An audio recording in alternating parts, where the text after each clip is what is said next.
Hello, and welcome to Art with Miss Michelle. Today we're going to be doing part one of a two-part project. So we are going to be making all the planets in the solar system today. So for this project you will need some different sized circles for your planets. And I'm going to use watercolor to paint mine, and some paintbrushes, water, and something to cover my workspace. If you don't have watercolors, you can use something else fun to decorate your planets, like crayons, pencils, pastels, or whatever you have. So today we're gonna paint or decorate all of our planets, and then we're gonna give them some time to dry, and next week we are going to put them all together on some black paper to make our solar system. Okay, so I have all my planets here, and they're clipped in order. So I might just want to take one at a time out and paint it, or if I want to unclip it, I want to keep these all together. And my planets are labeled on one side, so I'm going to paint the other side. And I use these to trace all the other planets, so yours shouldn't have any marks on it. So this is Mercury.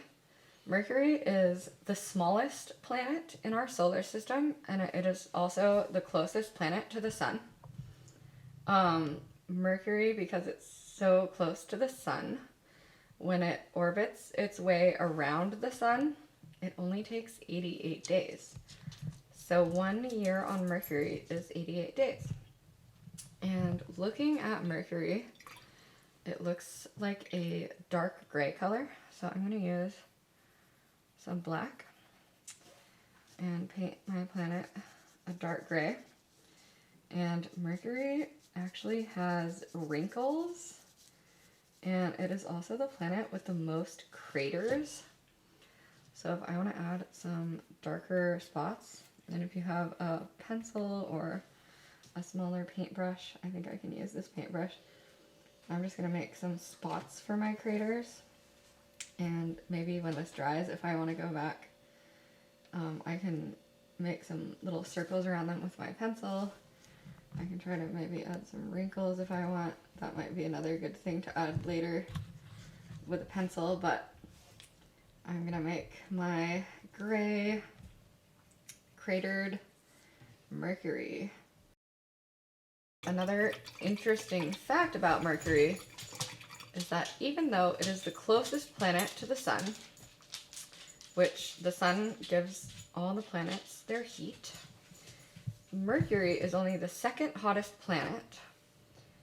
It has a very thin atmosphere, so it does get heat from the sun, but on the side that is dark, that's not facing the sun, it gets very cold because the atmosphere doesn't hold in very much heat.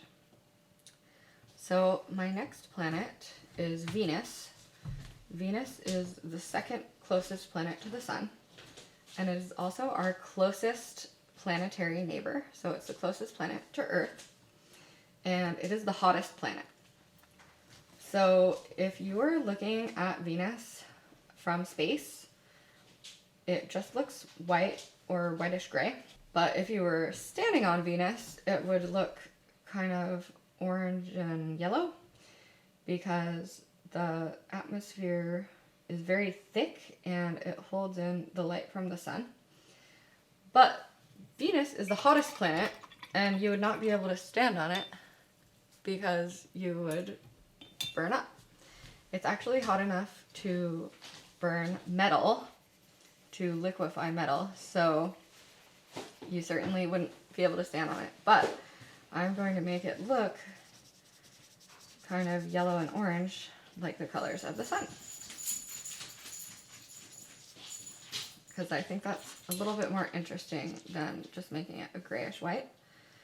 You can decide what color you want to make yours. I'm just going to blend my orange and yellow a little bit, and then I'll set that to the side. It might be easiest when I set these to the side to put them in order. They are labeled on the back, but then I can easily put them back in the order I want. And now we're moving on to Earth, our planet. So Earth is the only planet known to actually have life on it. It's our home. It is made of 70% water and the rest land. And if you ever wondered why we have different seasons, it's because Earth actually is a little bit tilted on its axis. And while it rotates around the sun, it also turns. And of course, it's not flat, it's round like a ball. But during different times of the year, different parts of Earth are closer to the sun, giving us our different seasons. So I am going to make my Earth blue and green to represent the oceans and land on our planet. And you can make your green look like the continents, or if you just want to make some different green shapes on there, I think everyone will know that it's the Earth because it looks very distinctive with its Earth-like colors. Okay, so the next planet is Mars. Mars is the second smallest planet after Mercury in our solar system, and it's known as the red planet. So Mars has a lot of rocks on it that have a mineral called iron, which looks very red. And Mars is also a very stormy, windy planet. So the winds blow and they kind of wear down the rocks, making a lot of dust. And it's very windy, so this dust, this orange, red, iron dust, blows all around the surface of Mars, giving it its signature red look. So Mars is very windy and dusty, and it has lots of dust storms and looks red. It's our second closest neighbor because it's right after us in the solar system. So I'm going to put that right next to my Earth and move on to Jupiter, the largest planet, the fifth closest planet to the sun. Jupiter is known as a gas giant because it's mostly made of gas. Jupiter takes 12 years to go all the way around the sun, 12 of Earth's years, and it has 79 moons.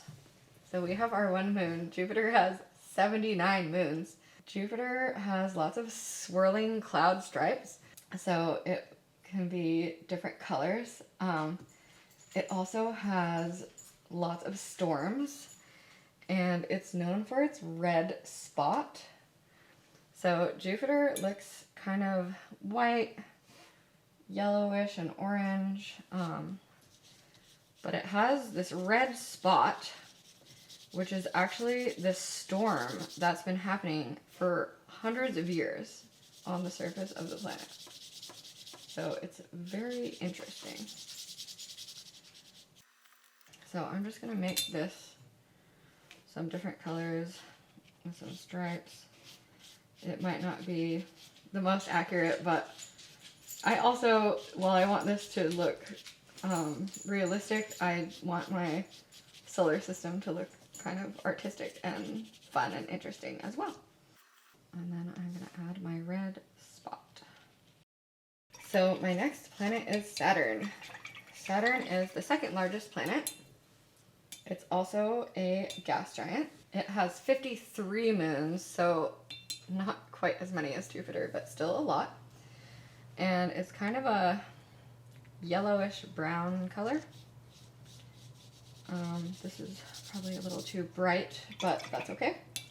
Saturn is also known for its rings. So Jupiter has rings as well, but they're very faint and you can't see them very well. Saturn's rings are made up of billions of chunks of rock and ice coated with dust. And Saturn has really strong gravity, so it holds the rings close to it, and it has many layers of rings. And I've actually looked at Saturn through a telescope, and you can see the rings really well. It's very amazing. So if you ever get a chance, I would highly recommend if you have a telescope or if you know someone with a pretty powerful telescope, and Saturn, there's a lot of opportunities to see Saturn in the sky. It's pretty bright, so it comes out pretty often. A lot of times you might see it as just a really bright star in the sky and not know that you're looking at Saturn. But if you look at it through the telescope, you'll be very amazed because you can see all of its rings, and it's really impressive. Some of the different chunks of rock that make up Saturn's rings, they can be as small as a speck of dust, but some of them can be as big as a house. So they range in size. My next planet that I'm going to paint is Uranus. Uranus is actually the first planet that was found using a telescope. And it takes 84 years for Uranus to orbit around the sun. And it's known as the sideways planet because it actually rotates on its side. And Uranus is very icy, and it looks light blue like ice would look for us. So I'm gonna take some blue and water it down a little bit and try to make it a really light blue. Uranus is 4 times as big as Earth. So while it's not as big as Jupiter or Saturn, it's a pretty large planet. Oh no. I have too much blue here.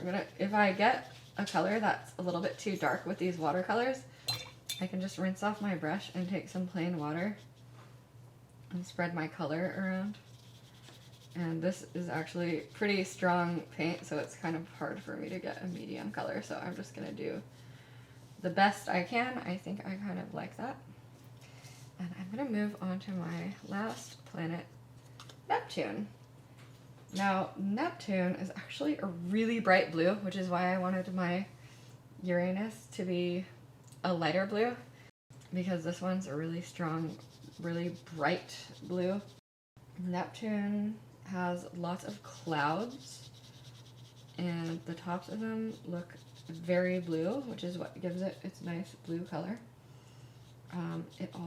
It spins very quickly, and it has lots of storms and wind. It also has some rings, but they're very, very faint, so you don't see them, and it's not really known for its rings. It also has pretty strong gravity, and it has a storm actually that is the size of Earth.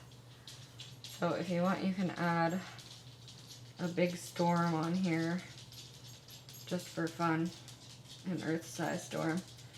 That's pretty hard to imagine, but pretty impressive. So these are my 8 planets, and I wouldn't feel right if I didn't talk about the planet Pluto. So Pluto is the last planet, or not planet, depending on how old you are and how you feel about Pluto. So when I was a kid, Pluto was considered a planet. Pluto was actually considered a planet for 75 years. It's a planet covered with ice and rock. It's very far away from the sun, so it's very cold. It has mountains, valleys, and craters. But it's actually so small. It's smaller than Earth's moon.